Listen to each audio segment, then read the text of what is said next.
بسم اللہ الرحمن الرحیم۔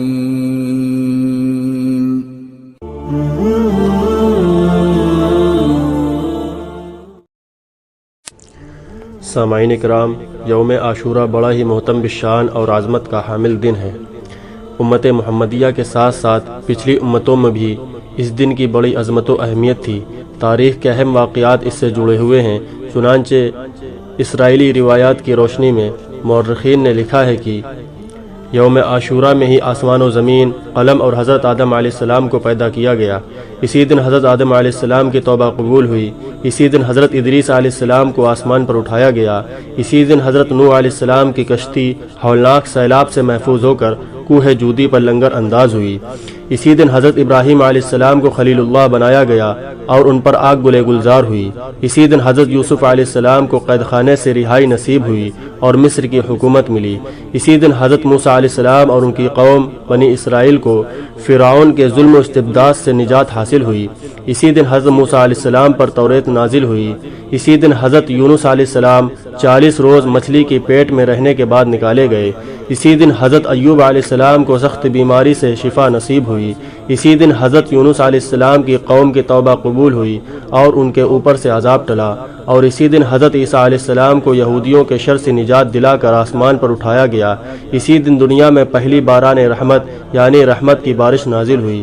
اسی دن قریش خانہ کعبہ پر نیا غلاف ڈالتے تھے۔ اسی دن کوفی فریب کاروں نے نواسہ رسول صلی اللہ علیہ وسلم اور جگر گوشہ فاطمہ رضی اللہ عنہا حضرت حسین رضی اللہ عنہ کو میدان کربلا میں شہید کیا، اور اسی دن قیامت قائم ہوگی۔ سامعین اکرام، انہی واقعات کی وجہ سے یوم عاشورہ زمانہ جاہلیت میں قریش مکہ کے نزدیک بڑا ہی محترم دن تھا۔ اسی دن خانہ کعبہ پر نیا غلاف ڈالا جاتا تھا اور قریش اس دن روزہ رکھتے تھے۔ رسول اللہ صلی اللہ علیہ وسلم کا دستور تھا کہ قریش ملت ابراہیمی کی نسبت سے جو اچھے کام کرتے تھے ان کاموں میں آپ صلی اللہ علیہ وسلم ان سے اتفاق و اشتراک فرماتے تھے۔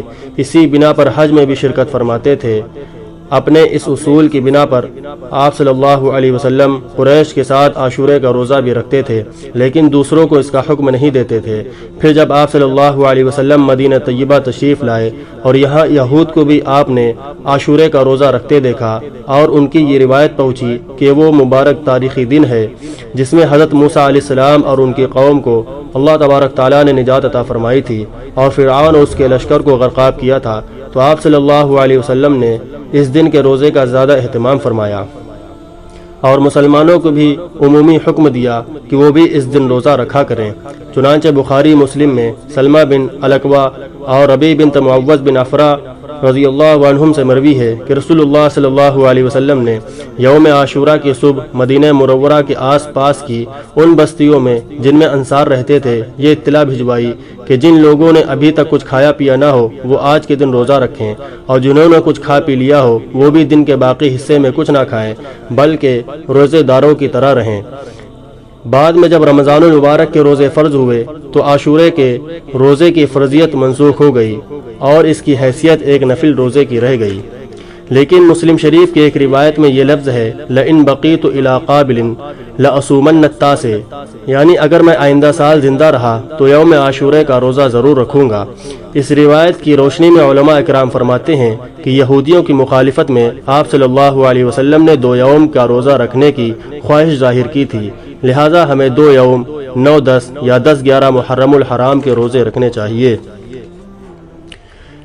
لہذا جہاں تک ممکن ہو سکے ہمیں بھی ثواب کی امید رکھتے ہوئے ان دنوں کے روزے رکھنے کا اہتمام کرنا چاہیے، کیونکہ احادیث میں اس کی بڑی فضیلت وارد ہوئی ہے۔ چنانچہ حضرت ابو قتادہ رضی اللہ عنہ سے مروی ہے کہ نبی کریم صلی اللہ علیہ وسلم نے ارشاد فرمایا وَصِيَامُ يَوْمِ عَاشُورَىٰ أَحْتَسِبُ عَلَى اللَّهِ أَن يُكَفِّرَ السَّنَةَ الَّتِي قَبْلَكَ، یعنی مجھے اللہ تعالیٰ سے امید ہے کہ یوم عاشورے کا روزہ گزشتہ 1 سال کے گناہوں کا کفارہ بن جائے گا۔